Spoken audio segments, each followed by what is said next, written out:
Sahabat Lokasora Channel, jumpa lagi pada kesempatan ini.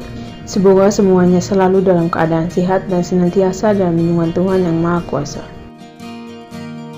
Pada kesempatan ini kembali kami hadir dengan tayangan yang sedikit bernuansa sosial politik menjelang perhelatan politik tahun 2024 yang semakin dekat. Saat ini kita akan ditampilkan dengan seorang sosok yang biasa disapa Ade Armando. Beliau adalah seorang akademisi dan pegiat media sosial. Ia juga seorang dosen pada Fakultas Ilmu Sosial dan Ilmu Politik Universitas Indonesia. Dan pada saat ini, media sosial dihebohkan dengan bergabungnya Ade Armando bersama Partai Solidaritas Indonesia. Ade Armando akan menyampaikan alasannya mengapa beliau bergabung dengan Partai Solidaritas Indonesia. Sahabat Lokasora Channel, mari kita sama-sama mendengarkan suara Bang Ade Armando pada tayangan berikut ini. Namun sebelum itu, jangan lupa pencet tombol like, komen, share, dan subscribe, serta jangan lupa pula pencet tombol lonceng notifikasinya agar sahabat semuanya akan mendapatkan notifikasi setiap kali kami mengupload video terbaru kami. Tepat 1 tahun yang lalu, saya berada di kamar perawatan di Rumah Sakit Siloam. Sebagian Anda mungkin masih ingat, di siang hari di bulan Ramadan tahun lalu itu, saya dikeroyok puluhan orang di depan gedung DPR. Saya terselamatkan karena ada beberapa teman saya yang dalam ketidakberdayaannya meminta polisi untuk membantu. Sejumlah polisi berhasil menembus barikade manusia yang berusaha menghalangi siapapun yang berusaha menolong saya yang sedang dalam bulan-bulanan kepungan manusia beringas itu. Karena merekalah saya tertolong. Di rumah sakit, setelah saya melampaui masa kritis, dokter yang merawat saya menyatakan saya harus bersyukur pada Tuhan. Tuhan memberikan keajaiban. This is a miracle, katanya. Saya bukan saja masih hidup, tapi tidak mengalami cedera yang berarti. Sesuatu yang menurutnya ajaib, mengingat level pengeroyokan yang dilakukan, seperti yang terekam oleh berbagai pengambil gambar.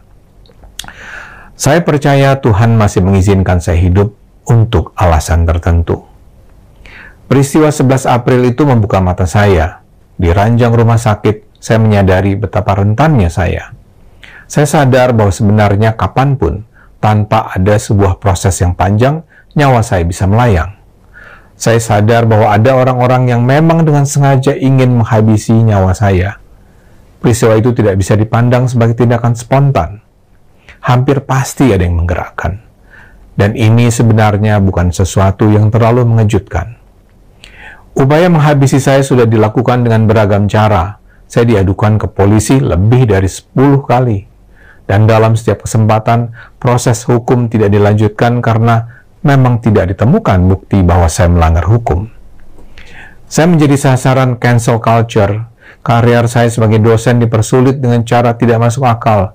Saya difitnah, dipalsukan tanda tangannya, saya didoxing, diancam, dan seterusnya. Percobaan pembunuhan saya itu memang ekstrim, tapi sekedar kelanjutan dari upaya-upaya sebelumnya. Dan karena itu, peristiwa 11 April 2022 itu membuka mata saya bahwa saya tidak boleh berhenti memperjuangkan apa yang sudah saya perjuangkan dan justru harus mengintensifikasikannya. Ketika peristiwa itu terjadi, saya baru saja meresmikan Pergerakan Indonesia untuk Semua atau PIS, sebuah gerakan aktivisme digital untuk menyuarakan pluralisme dan kesetaraan. Alhamdulillah, PIS sudah sangat produktif menyuarakan mengkampanyekan kebinekaan Indonesia. Tapi kini saya percaya selain PIS yang berteriak di luar, saya juga harus mencoba mengubah dari dalam. Karena itulah saya harus melangkah lebih jauh, mencoba masuk ke parlemen melalui Partai Solidaritas Indonesia. Ada 2 isu besar yang saya percaya dihadapi Indonesia, dan itu harus dilawan melalui partai politik dan DPR. Pertama, korupsi, kedua, intoleransi. Sebagian orang mengatakan bahwa di Indonesia, korupsi sudah bersifat sistemik. Sistemnya itu sendiri yang sudah korup, dan Anda hanya bisa survive dengan mengikuti aturan main sistem yang korup itu. Ini terlihat dalam kasus DPR. Anda mungkin saja seorang yang bersih, berintegritas, jujur, anti korupsi. Tapi begitu Anda masuk partai politik dan masuk parlemen, dalam waktu tak lama Anda akan ikut korup. Saya tidak percaya itu. Saya tak percaya dengan teori yang bilang struktur menentukan manusia. Saya percaya manusia bisa menentukan struktur. Mungkin tidak mudah, tapi bisa. Banyak yang mencibir bagaimana mungkin DPR memerangi korupsi karena DPR sendiri adalah sarang koruptor. Saya memahami skeptisisme itu karena dari apa yang saya tahu, ada beragam praktek perampokan uang rakyat terjadi di sana. Yang paling terkenal adalah cerita tentang bagaimana proses pembuatan undang-undang di Indonesia lazim melibatkan penyuapan dalam skala dana jumbo. Sangat dikenal, ada RU yang basah, ada RU yang kering. Saya juga mendengar bagaimana para wakil rakyat atau oknum wakil rakyat meminta dan mengharapkan aliran uang dari lembaga-lembaga dan instansi yang seharusnya diawasi mereka. Korupsi di DPR harus dilawan, karena dia adalah akar masalah gurita korupsi di Indonesia.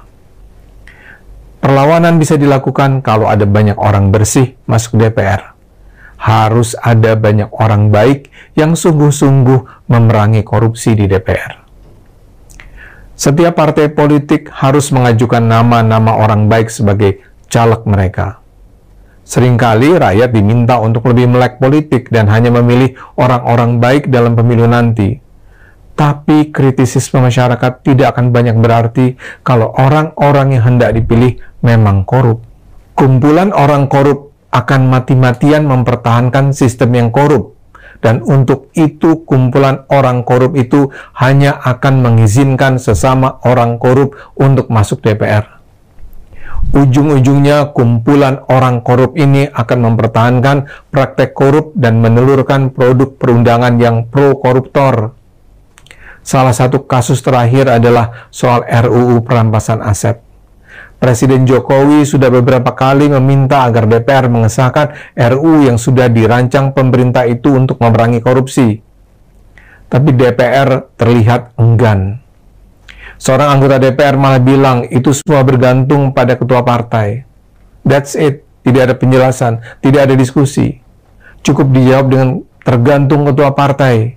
Dan para anggota DPR lainnya pun tertawa-tawa. Kita juga semua sudah berulang kali mendengar betapa para anggota DPR senang sekali melakukan kunjungan kerja dan perjalanan dinas, terutama untuk memperoleh uang perjalanan yang luar biasa besar. Jadi sumber kekayaan anggota DPR itu beragam.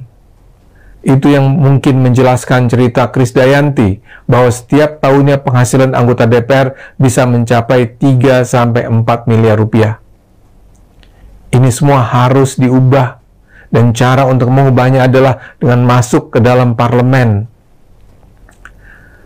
Isu lain yang sama besarnya adalah intoleransi, penindasan terhadap keberagaman, kesetaraan, perbedaan terhadap hak beribadah, hak untuk memiliki keyakinan berbeda berada pada titik mengkhawatirkan di Indonesia. Kita tidak boleh lagi membiarkan hadirnya peraturan-peraturan yang mempersulit umat manapun untuk membangun rumah ibadah agama manapun. Kita tidak boleh lagi membiarkan adanya peraturan yang memaksakan pakaian seragam siswi-siswa dengan merujuk pada apa yang secara sempit dianggap sebagai ajaran agama. Kita tak boleh lagi membiarkan ada undang-undang yang mewajibkan bahkan makanan kucing dan pakaian dalam harus memenuhi sertifikasi halal. Kita harus melawan itu semua sebelum suatu saat nanti kita tiba-tiba disadarkan bahwa keindahan kebinekaan yang kita miliki sudah dihabisi. Karena itulah saya percaya saya wajib menjalani babak baru ini dengan berusaha masuk parlemen melalui PSI. Dan PSI saya pilih karena PSI adalah pilihan yang paling sejalan dengan akal sehat saya. Saya tidak ingin bicara tentang partai-partai tua dan besar. Tapi di PSI, saya melihat bukan saja kemudaan, tapi kejujuran, integritas, kebersihan, keberanian, dan walau mungkin juga kenaifan. PSI adalah game changer buat Indonesia. 5 tahun yang lalu saya sudah mendukung PSI. Tapi ketika itu belum ada pembuktian apa-apa yang diberikan PSI sebagai partai baru. Kini mereka sudah menunjukkan bahwa dalam 4 tahun perjalanan mereka secara konsisten memperjuangkan nilai-nilai yang selama ini saya anggap penting. Mereka konsisten melawan korupsi. Contoh terbaiknya adalah apa yang mereka lakukan di Jakarta, dan mungkin juga di daerah lain yang saya tidak ketahui karena pemberitaan mengenainya tidak terekspos ke Jakarta. Mereka membongkar lem Aibon, skandal Formula E, menolak kenaikan gaji yang menurut PSI tidak penting, menggugat tender pembelian gorden yang tidak masuk akal, dan seterusnya dan seterusnya.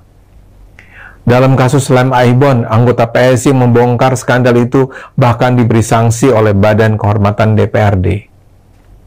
Karena kengototan sikap mereka, mereka dimusuhi fraksi-fraksi lain. Dan sekarang, PSI lah yang mendukung Presiden soal RUU perampasan aset dan transaksi janggal 349 triliun rupiah. Sikap PSI soal intoleransi juga sudah teruji. PSI terus menyuarakan protes secara terbuka terhadap pelarangan dan penyegelan rumah ibadah, teror terhadap umat yang sedang beribadah dan menjalankan keyakinannya, dan sebagainya.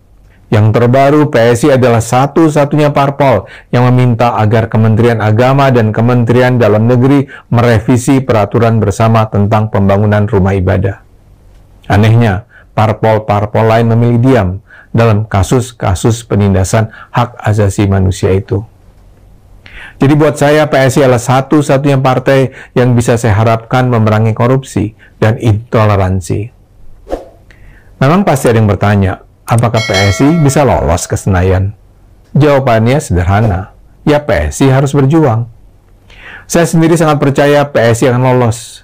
Saya percaya masih banyak rakyat Indonesia yang memilih secara rasional, yang akan memilih orang-orang jujur dan berintegritas, dan tidak mau memilih hanya karena dapat amplop dari anggota DPR. Ada yang sinis mengatakan, dibutuhkan keajaiban bagi PSI untuk bisa lolos ke Senayan. Kebetulan, saya pernah memperoleh keajaiban. Dan itu membuktikan bahwa Tuhan tidak akan membiarkan mereka yang memperjuangkan kebenaran bekerja sia-sia. Miracle does happen. Sebagai kata akhir, saya ingin mengajak semua pihak dengan cara masing-masing terlibat dalam upaya bersama kita menyelamatkan Indonesia. Indonesia terlalu indah untuk dibiarkan hancur karena kelakuan para penjara. Karena itu, kita harus mencegahnya. Kita harus menjaga Indonesia dan biarkan Tuhan menyelamatkannya. Ayo gunakan akal sehat, karena hanya dengan akal sehat, negara ini akan selamat.